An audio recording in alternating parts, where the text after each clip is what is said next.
Ici Roger Clavet. Bienvenue à Interroger. Une émission qui vous amène d'un univers à l'autre à chaque semaine. Aujourd'hui, je vous présente peut-être ce qui va être un événement historique dans quelques mois, le regroupement des chambres de commerce qui a été discuté à l'occasion du 16e déjeuner des gens d'affaires de Donnacona. Il y a eu beaucoup d'autres nouvelles, mais quand même, celle-là n'est pas tombée inaperçue. Il y a eu une réaction spontanée, les gens applaudissent à l'émergence, à la création d'une nouvelle chambre de commerce regroupée, fusionnée des trois qui sont présentement en place. Ce n'est pas la seule nouvelle. Je vous l'ai dit, ce qui va être important de surveiller, c'est la suite des choses. On a pour vous, dans le contenu de cette émission, une entrevue avec le maire, une entrevue avec le président de la Chambre de commerce qui propose aussi cette fusion. Et il semblerait qu'il y a beaucoup d'autres nouvelles qui se rattachent à ça. Alors, ne manquez pas l'émission. Je crois qu'il y a beaucoup de contenu qui va concerner tout le monde de la région de Portneuf.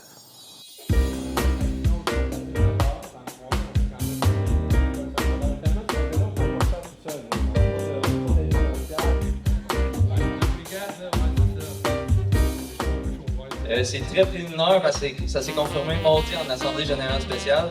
Mais je peux vous annoncer, là, pour ceux qui suivent un peu, là, ça fait plusieurs années qu'il y a 3 chambres de commerce dans Portneuf. Je peux vous annoncer que ça va être terminé. Il va y avoir un regroupement des chambres de commerce puis la création d'une chambre de commerce commune avec les fusions des chambres. Je peux vous annoncer que je vais avoir l'honneur d'être président fondateur, accompagné du président de la Chambre du Nord, M. Pierre-Olivier Paquet. Il va y avoir aussi des membres du CA des 2 chambres, que ce soit de l'Est et du Nord, qui vont s'intégrer au CA fondateur jusqu'à l'Assemblée générale, notre première Assemblée générale où est-ce qu'il va y avoir des élections à ce moment-là. On est encore dans les étapes très préliminaires avec l'absolution des membres qu'on a eu mardi cette semaine, mais on pouvait annoncer officiellement qu'il va y avoir un regroupement des chambres d'affaires dans Portneuf avec la création d'une nouvelle entité complètement qui va être une chambre de commerce de Portneuf qui va couvrir l'ensemble du territoire. Puis les chambres de commerce de l'Est et du Nord vont se dissoudre avec un processus de fin dans les prochains mois, mais c'est ça, on est encore dans l'étape très préliminaire. La Chambre du Nord avait fait une assemblée générale spéciale il y a un mois. Nous, on l'a fait cette semaine. On a annoncé ça. On va avoir un premier CA vraiment officiel dans une semaine et demie avec un objectif d'établir nos critères pour l'embauche d'un exécutif, une permanence. Puis de là, on veut vraiment utiliser le mouvement puis mettre en place, émettre des communiqués officiels. Encore là, c'est beaucoup de... Ça va dépendre de la vitesse administrative et tout ça, mais le but, c'est d'avoir quelque chose d'officiel, puis vraiment qu'on envoie des bénéfices rapidement, puis qu'on ait vraiment une unité dans l'esprit des affaires de Portneuf, représenter autant les entreprises que l'industrie, les villes, OBNL, tout ça. Ça représente un grand pas. On a vu la réaction des gens ici, là, ça avait l'air d'être enthousiaste. Oui, exact. C'est clair que dans les discussions qui se sont déroulées dans la dernière année, puis on sait que c'était des discussions qui s'est passées de ce que, tu sais, ça fait juste 1 an et demi que je suis là, mais que l'historique, qu'il y a il y a eu une tentative à une époque avec une création de l'Union des chambres de commerce qui a fonctionné, de ce que j'ai compris, comme 2-3 ans. Mais à ce moment-là, chaque chambre avait gardé leur propre entité juridique. Puis qu'il y avait Mais c'est pas ce qui va se passer exactement. Là, on fait vraiment un step. On se cachera pas que ça amène, des frais fixes à chacune des chambres qui mangeaient malheureusement beaucoup du budget de chacune des chambres. Puis, oui, il y a des enjeux territoriaux différents à l'ouest, au nord, à l'est, mais il faut passer, on est dans une nouvelle époque, il faut travailler tout ensemble, puis au final, à MRC, les enjeux sont... avec un CA qui va être le plus possible paritaire entre les régions, puis qui va prioriser vraiment l'économie locale, on n'a aucun avantage à juste prioriser l'Est. On va s'arranger qu'il y ait autant des activités à l'Ouest qu'au Nord, à l'Est, qu'on favorise l'économie locale, parce que notre enjeu est beaucoup au niveau du territoire. On est très limitrophe avec la Mauricie, mais surtout avec Québec, qui est très fort, que leur territoire, autant industriel, économique, la disponibilité des terrains s'en vient de plus en plus difficile. Puis on n'a pas que des avantages à être près de Québec, dans le sens Non, exact. qu'on appartient à une région capitale nationale. Exact. Ça fausse tous les chiffres. Quand Exact. on parle de la scolarité, quand on parle de l'entrepreneuriat, c'est pas la même réalité. Exact. Alors là, cet effort-là d'avoir un regroupement de chambres, est-ce qu'il est aussi appuyé par la MRC de Portneuf? On l'espère, là, ça va être dans les discussions, comme on dit. On a essayé de garder ça vraiment entre les murs des personnes qui étaient impliquées dans le processus. On a fait des démarches avec nos membres, mais on est convaincu que la MRC va nous appuyer. On avait des discussions à avoir avec la MRC avec les dernières années où est-ce que le ressenti était que les chambres donnaient... comment dire? Il y a toujours l'enjeu, puis que ce soit avec la MRC, avec tous les partenaires, d'égalité dans qui ils donnaient leur support, dans qui ils supportaient, puis ils ne voulaient pas blesser la Chambre du Nord quand l'Est demandait un support, puis la Et en Chambre de même temps, l'Ouest. il y aura certainement une résistance au changement, c'est normal. Ouais, exact. Mais il y a quand même des gens, majoritairement, d'après ce que j'ai entendu ici, à Donnacona, qui semblent appuyer le principe. Est-ce que vous pensez que ça va être difficile à rallier tout le monde autour de ce projet? Beaucoup moins que je croyais. Je crois que la majorité sont conscients que la réalité évolue puis qu'on a un besoin d'un mouvement, puis de vraiment s'unir puis travailler ensemble, puis de représenter le territoire au complet. C'est pour le bénéfice de tous. Puis Mais à tous les gens qui disent, par exemple, justement, les chambres de commerce, on en voit qui font juste du réseautage, des activités, des tournois de golf, des 5 à 7. Qu'est-ce que vous répondez à ces gens-là qui disent que c'est pas fait pour ça une chambre de commerce? Mais notre objectif n'est pas de faire juste ça. La réalité, c'est que dans la capacité au nombre de membres qu'il y avait, souvent, ça revenait à ce qu'on était capable de faire. Mais une chambre de commerce forte, pour nous, n'est pas simplement d'organiser des opportunités de réseautage, surtout que c'est de plus en plus présent avec tous les groupes privés, ceux qui sont présents. On veut de là avoir... L'objectif des chambres, c'est d'être financé par ses propres membres au bénéfice de ses membres, de pouvoir faire de la représentation dans les institutions, de s'assurer. Mais surtout, on veut mettre beaucoup d'emphase sur notre soirée de distinction annuelle qui veut mettre de l'avant les réussites entrepreneuriales, les réussites dans la région, puis que ça devienne une fierté de grandir dans la région, puis mettre l'emphase sur la contribution, que ce soit dans tous les événements sociaux, dans les organismes, puis de vraiment... Et c'est aussi une vision régionale qui est Exact. en cause. Parce que développer chacun sa ville, son village, c'est un petit peu... Exact. Fait qu'on voit là, tu sais, l'opportunité mathématique est facile à démontrer. Après ça, c'est sûr que la résidence au changement va être sur les mentalités, sur les opinions, puis on les respecte, ces opinions-là, mais on croit quand même que les enjeux étaient forts, puis on se cachera pas qu'on arrivait aussi à une croisée des chemins où est-ce qu'il y avait une possibilité que même autant la Chambre de l'Est que du Nord, que de l'Ouest s'éteignent par un manque de ressources, par un manque d'engagement.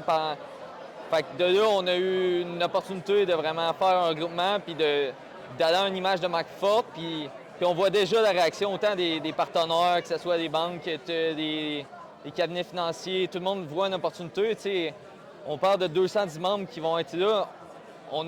Notre objectif est, dans la mesure du possible, de représenter toutes les entreprises, les localités. Et de monter le nombre, ça. toujours. Exact.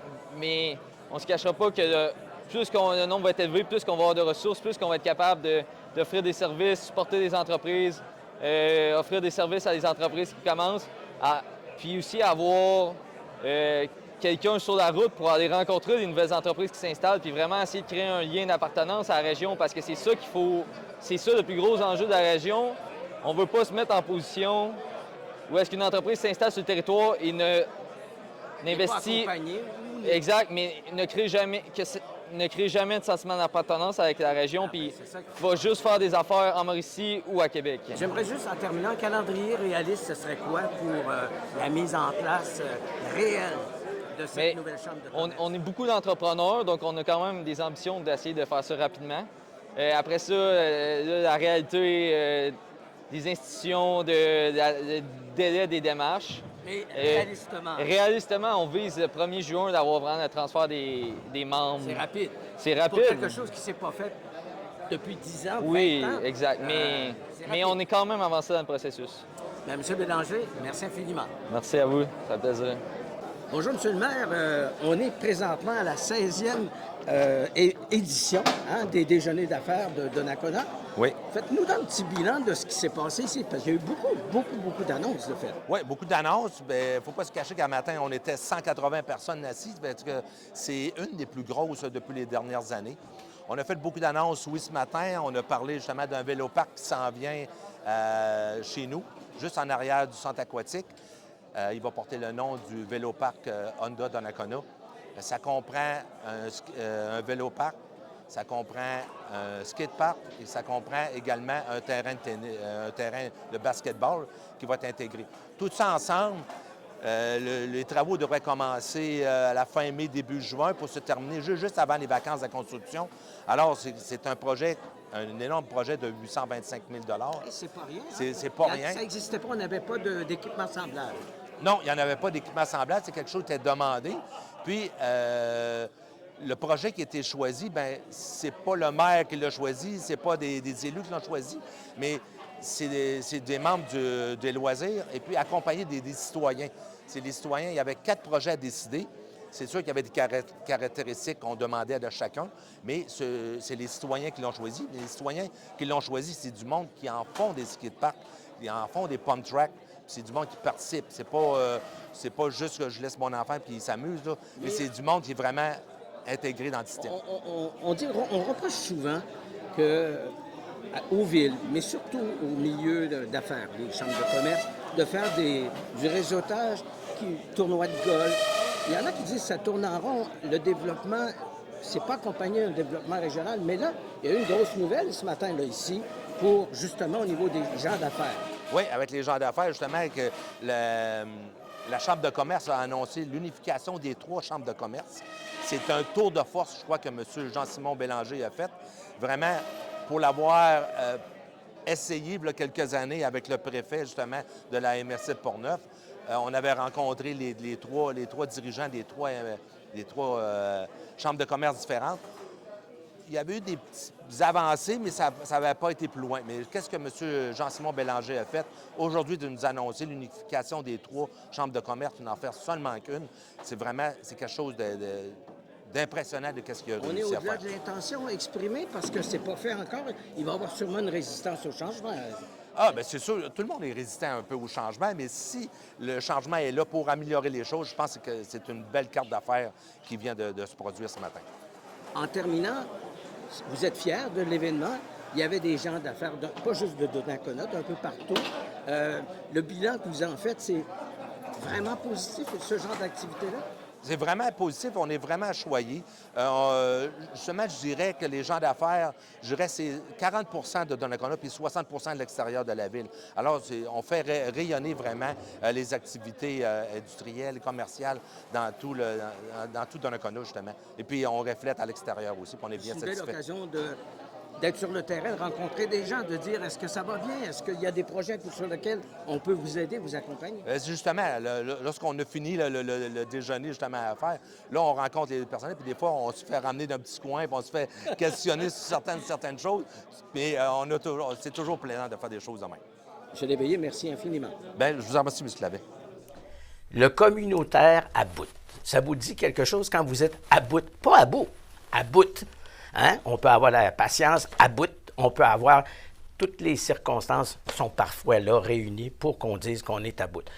Ce soir, j'ai 2 personnes du milieu communautaire qui sont, on pourrait dire, à bout. Ils vont nous en parler parce qu'ils se préparent une grosse mobilisation. Alors, je vais les laisser se présenter elles-mêmes. Alors, allez-y à tour de rôle. Bien, je m'appelle Marie-Ève, je suis intervenante dans un organisme communautaire à Québec. Ça fait 16 ans que je suis là, mais ça fait 19 ans que je suis dans le milieu communautaire. Et nous, on est dans la même région que la capitale nationale, Oui. alors bienvenue. Exactement. Bienvenue Et chez je suis vous. représentante de la cellule de la capitale nationale pour le communautaire à bout. Et Exactement. On collabore dans la cellule 03. Je suis Christine Gagné, directrice de la Maison des jeunes à Neuville depuis 20 ans.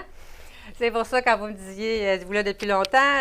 Depuis 20 ans, 25 ans que je suis en Maison des jeunes. Quand j'ai fait mon stage en 99, j'ai eu la piqûre des Maisons des jeunes, milieu communautaire qui est comme... donc, les gens qui nous regardent vous connaissent déjà probablement et vous ont vu à quelque part, à quelque endroit. Ah, c'est officiel. Puis vous faites toutes deux œuvres utiles. Vous travaillez, moi j'aime à dire, ces gens qui nous font du bien. On les connaît mal, on sait que notre jeune va à la maison des jeunes, qu'un autre va à tel service, mais on découvre derrière des visages des gens qui sont actifs et on va le dire, peut-être des fois surutilisés dans l'état du système actuel. Parlez-nous un petit peu À du bout. sens de cette... Oui, à bout.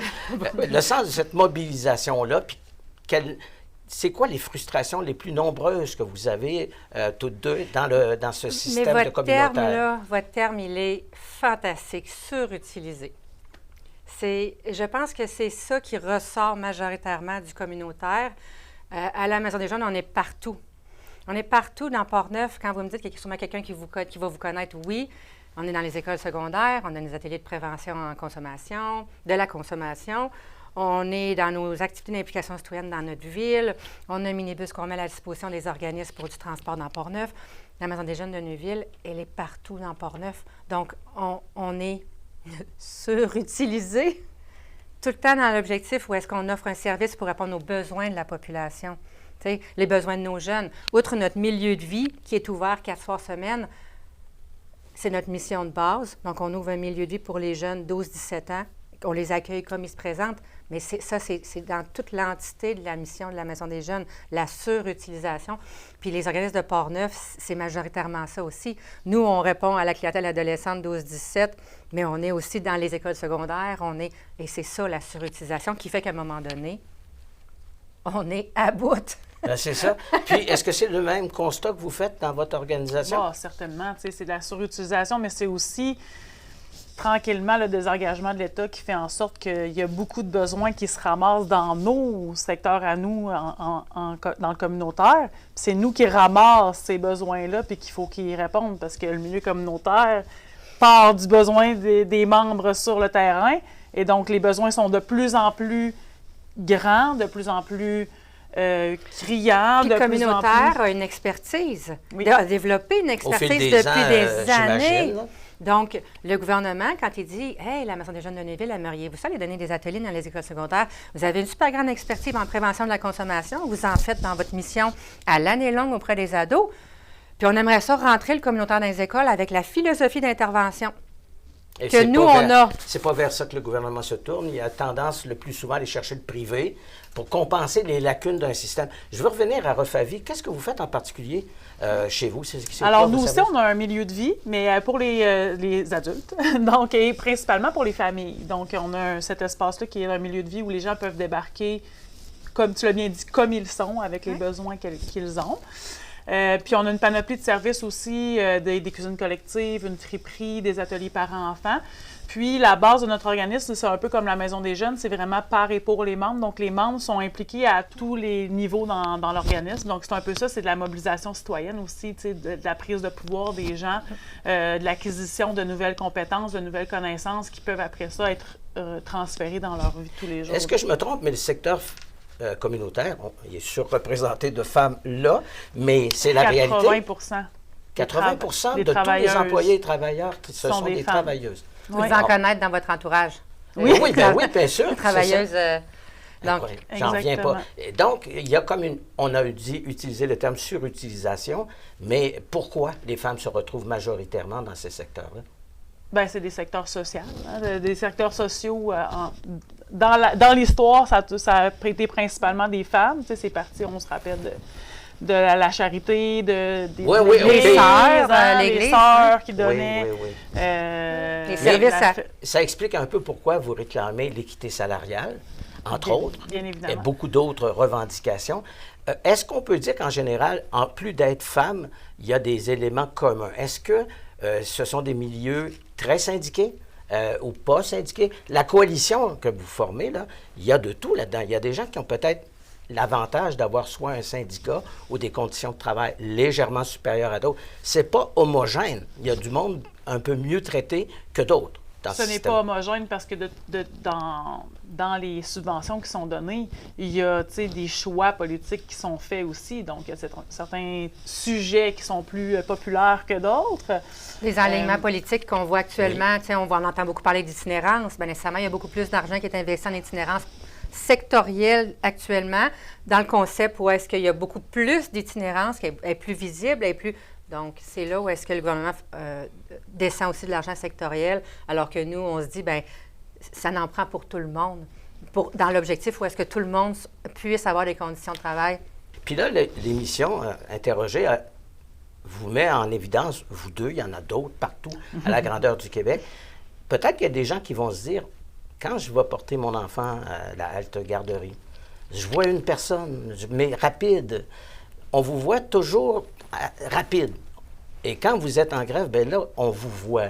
Puis les gens à la maison, j'imagine qu'ils doivent, certains et plusieurs vont avoir le réflexe de dire « Ah, j'avais jamais su que c'est lui ou c'est elle, surtout elle, qui s'occupe de maman, qui s'occupe de fiston, qui est à la maison des jeunes, et ainsi de suite. » On met un visage sur un nom et ça rend votre cause encore plus sympathique. Est-ce que vous pensez que ça peut créer cet effet-là auprès des gens dans la population? Bien, moi, c'est pour ça que je suis venue ce matin. C'est vraiment parce que, dans le fond, c'est la télé communautaire du comté. Pour moi, c'est important. Puis je me suis dit, bien, c'est une façon de montrer aux gens.